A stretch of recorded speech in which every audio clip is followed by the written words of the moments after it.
talk about honor crimes, from your own experience, how should honor crime be understood against females in society, and how does actually an honor crime transcend into becoming honor killing for women? So you have to first understand what are honor crimes. You need to understand that first, and basically you have to understand what patriarchy is. Yes, ma'am. Patriarchy is what controls, is that kind of power that gives, that women's bodies get completely control of their sexuality, their fertility, and their labor.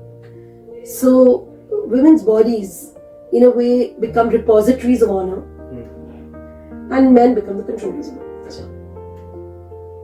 Women are, in a way, involved in reproducing those values also. Men are actively asserting those values, establishing those values, and women also become a participant in reproducing those values. So it's like, if you look at it, it's like women's bodies are completely hijacked and captured in these controls. So there's no autonomy that she has on her body.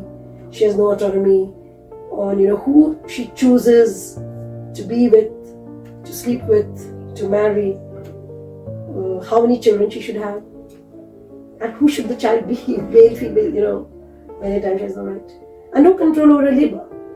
She's expected to, if she is involved in labor that accrues money, she's supposed to, hand over that money by and large. That is the situation.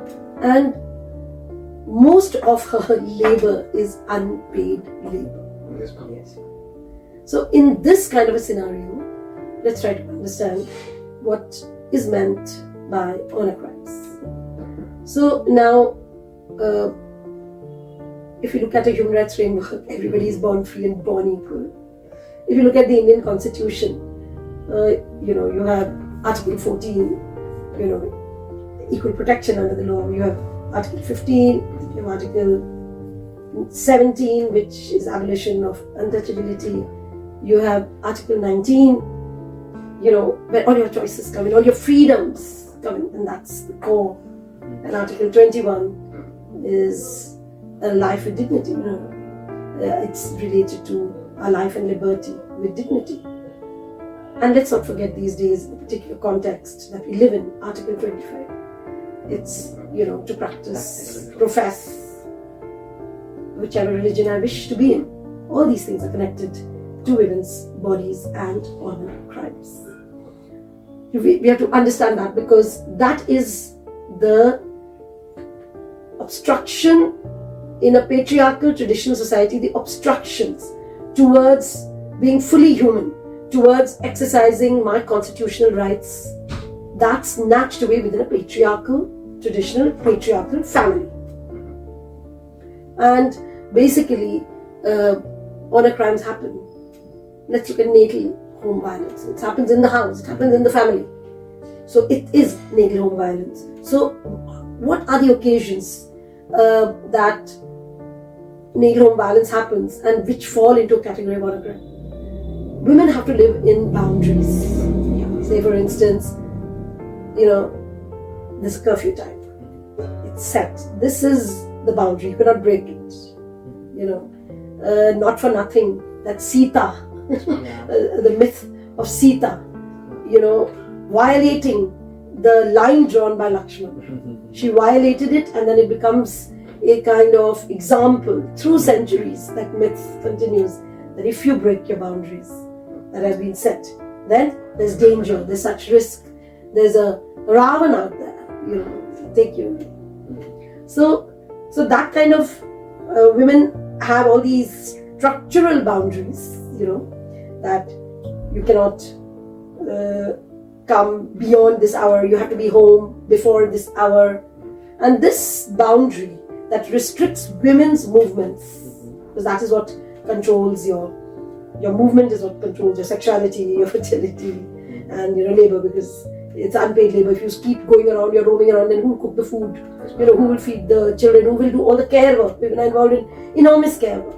So the moment you break those boundaries, which are a continuum. They continue within institutions that are also public institutions like schools, colleges, and hostels. They will not let you, step out after a certain hour. The rules are there. So that is why in Delhi University women started a movement called Pinjra Tod. We cannot be caged. And this traveled like fire all over because everybody was exhausted by these 6:30, 7:30, 8:30 boundaries that women have to return. And maybe you want to do something. And men have no boundaries. Men have no curfew time. Men can just go on and on, Nobody ever stops. And as I was stating earlier, that this kind of limits to women that are kept, and that are, in a way, keeps the woman behind, also relate to what she eats. So in several hostels, as we saw in BHU, women had a very strict Sattvic menu. They could not have mutton chicken, whereas men could. Because the male aggressor, can have anything, but the woman cannot have her sexuality sort of, in one sense, provoked into anything. So this whole understanding that this kind of food may excite her and whatever, these kind of understandings. Because basically the argument is that the woman has no brains of her own. So now let's come to natal home violence, and this is just setting a certain context that you must understand patriarchy, you must understand honor. It's actually dishonor in today's terms, but the honor is that woman's body is the repository of honor, and her sexuality and her fertility and everything it's controlled. And of course, all this results in her labor being also totally controlled. So these are important things to understand. So let's look at natal home violence. So when we look at natal home violence, it's, as I said, those boundaries are set. So they are even set for what subjects you choose, what clothes you wear, whom you talk to, can you keep a phone or not, and also what kind of a phone. You may not get a smartphone. Just recently we had a panchayat take a decision because that girl, we actually helped her get out. She was, in a way, she was captured and kept for 4 months without a phone, without being able to do what she wanted, away from where she had grown up. From Bangalore. She had grown up in Bangalore, but she was brought to the village and, in a way, kept literally locked up without a phone. And then somehow her mother was also denied a phone. Imagine, both mother and daughter staying without the phone. If they need a phone, they have to go to the uncle's house. And the day the mother got the phone, the girl also got a phone. The mother couldn't understand what she's doing, and then she started searching lawyers, she started searching activists, and she got in touch with us. And we went and finally rescued her and got an order, and got a brilliant order where it was very clearly written that nobody will take a decision on when she will marry, who she will marry, and marry at all. Was the first order, and that she should be allowed to study as much as she wants. She should be given a room in the house, because the right to residence is very important. The house has enough room, just give her a room. Why she had got to share it with XYZ, give her a room.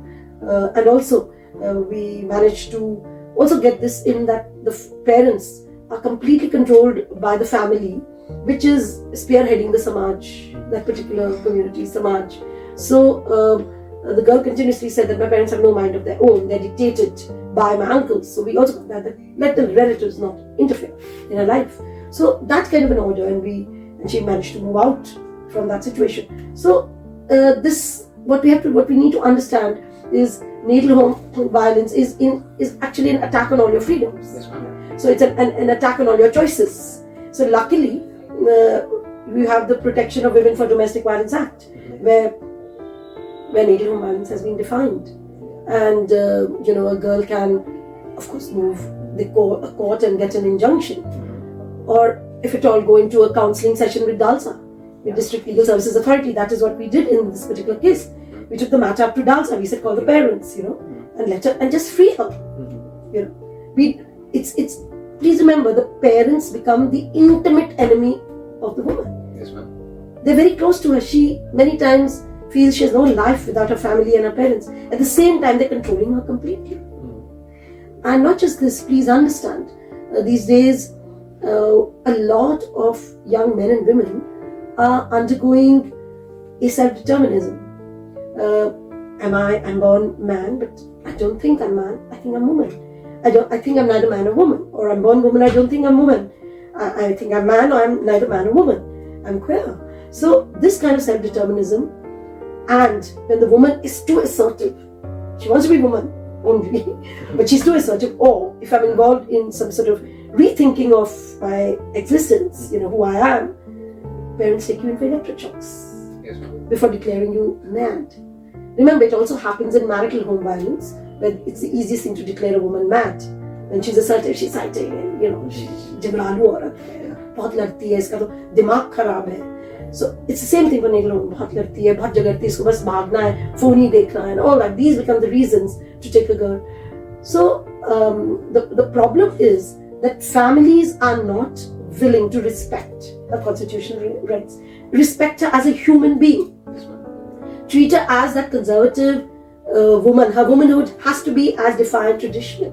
She has to marry at so and so age. She has to have children by so and so age. She has to do this care work, look after them, do farm, do home, do whatever.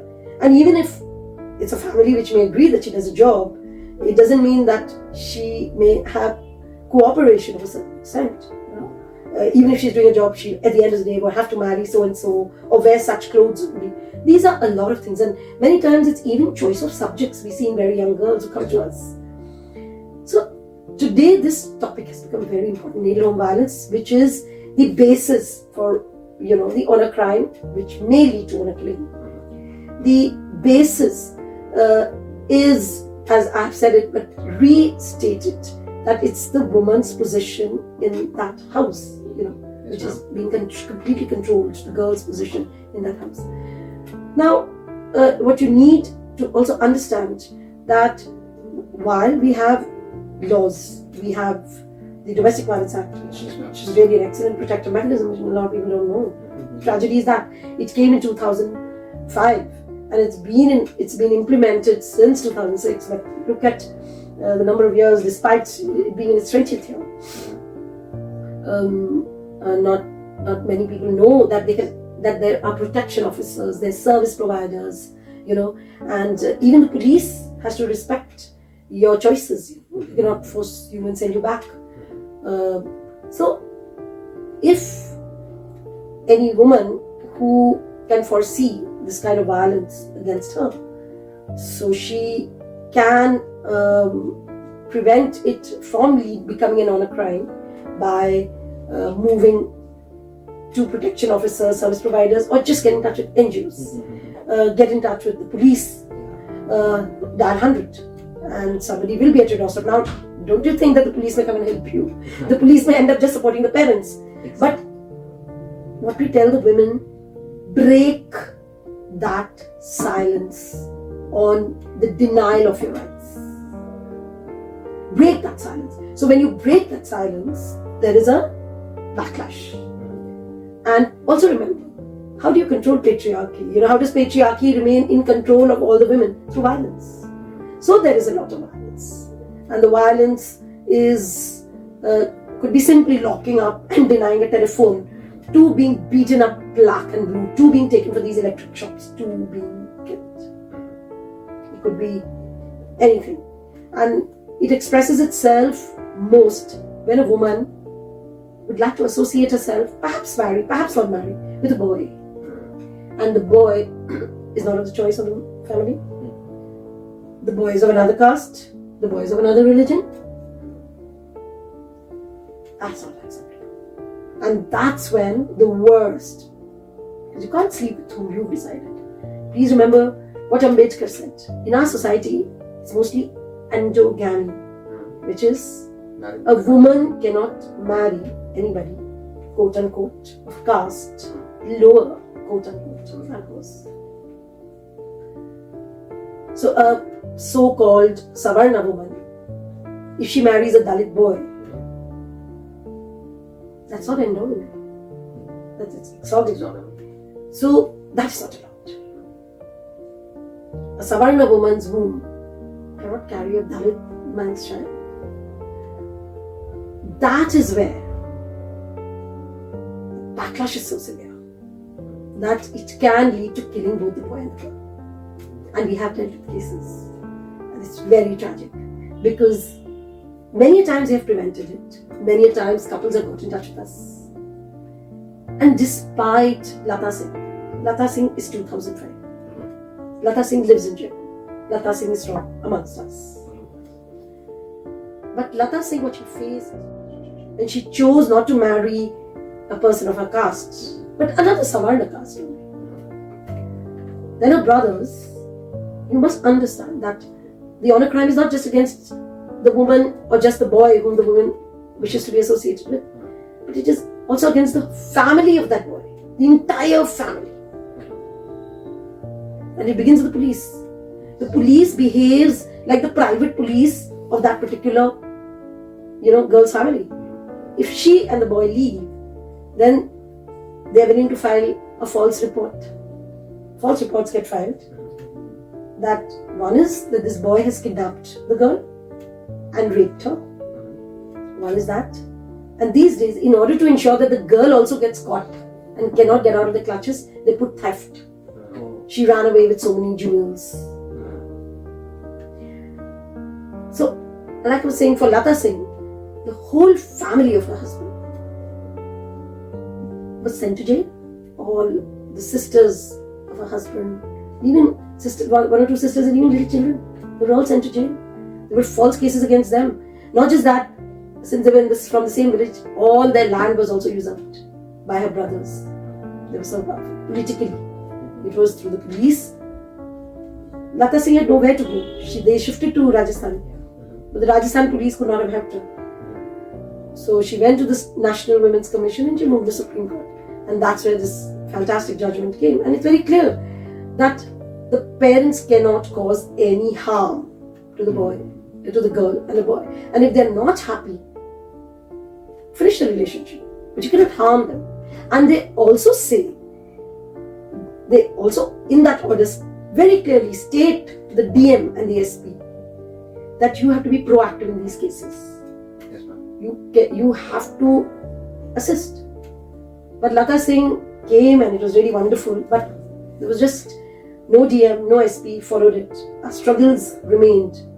And then you got Armugam in 2011, when it was a case of caste, of caste violence of a certain kind from Tamil Nadu, which came in which entire Lata Singh is entered, is the whole order is copy pasted on Lata Singh, and after that it also talks further on caste violence. So that's Armugam.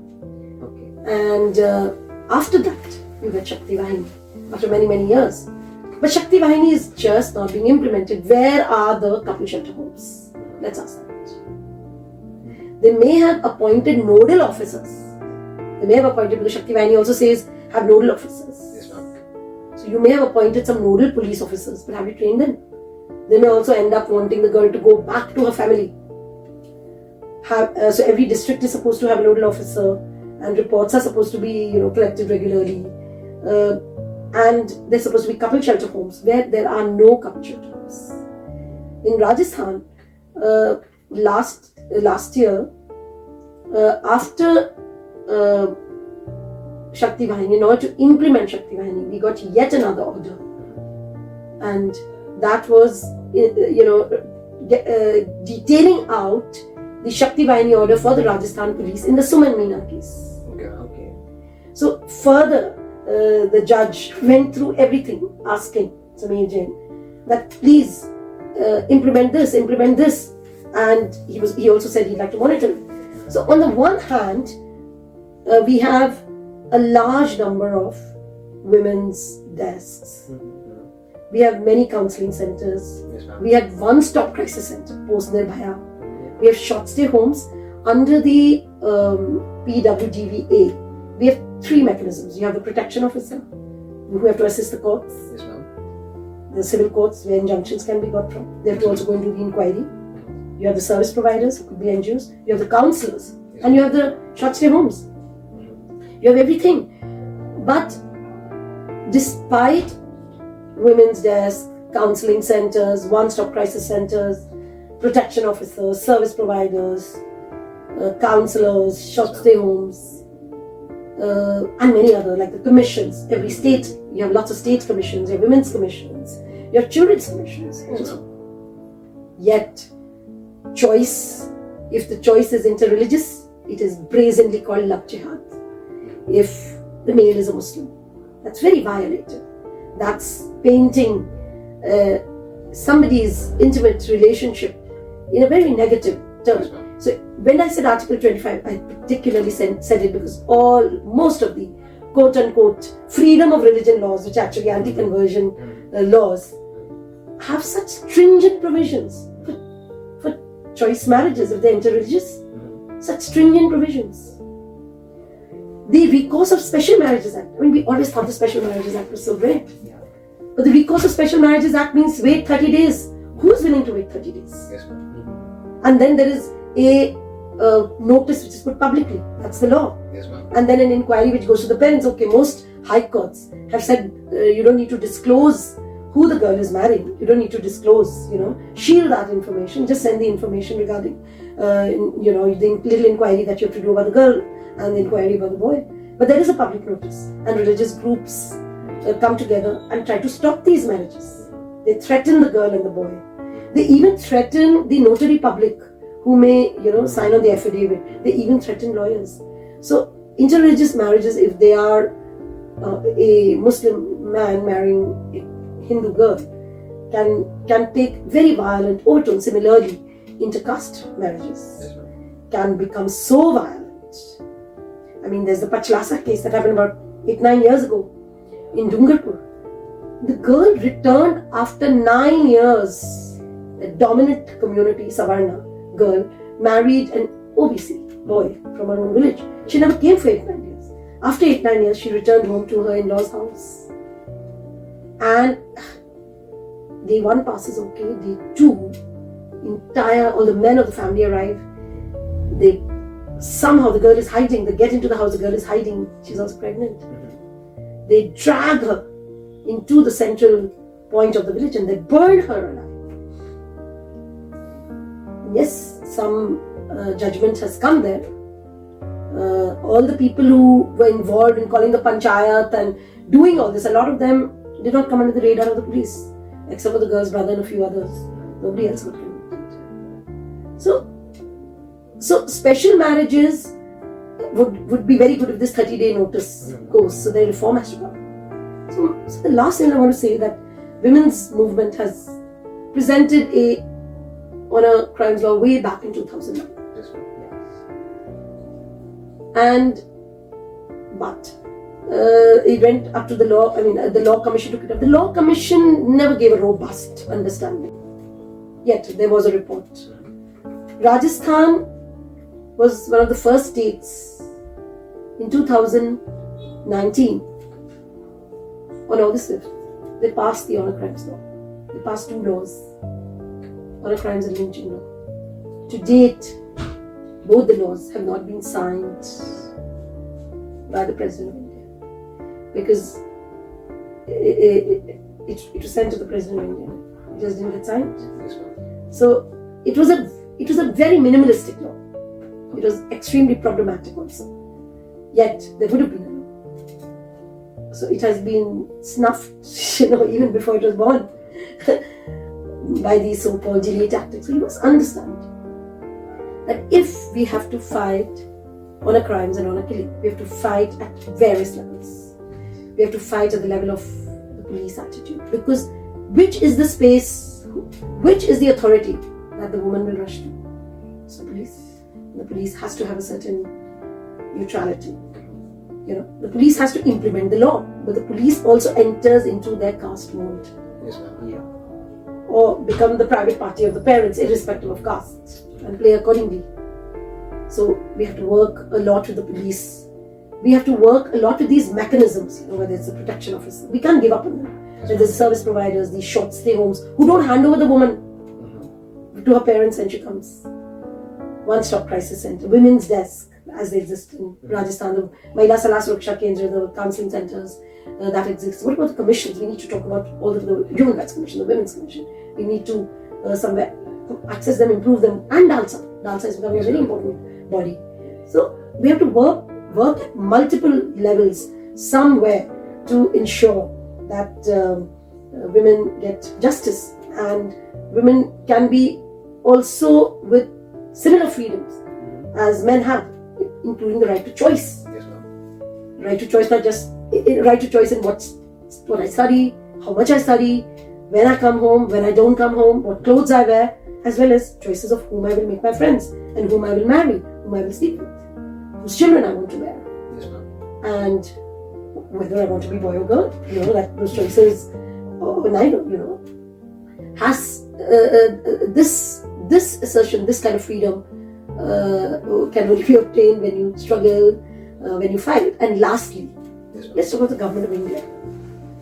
The government of India signed CEDAW in 1979, but ratified it only in 1993, 14 years after having signed it, but did not agree to the optional protocol in the name of cultural forms of marriages, and it'll be interfering with culture. And the optional protocol was what was exactly on our choices, on women's choices. And the 1993 Vienna Declaration on Human Rights very clearly had a statement on honor crimes and honor killings. And also remember, this is not just North India. The worst region is Punjab, Haryana, Western UP, Delhi. The worst region in India is this, but we were mistaken. It's a lot down south also. Yes, ma'am. It's in Tamil Nadu, it's in Salem. It's interestingly in the southernmost districts also.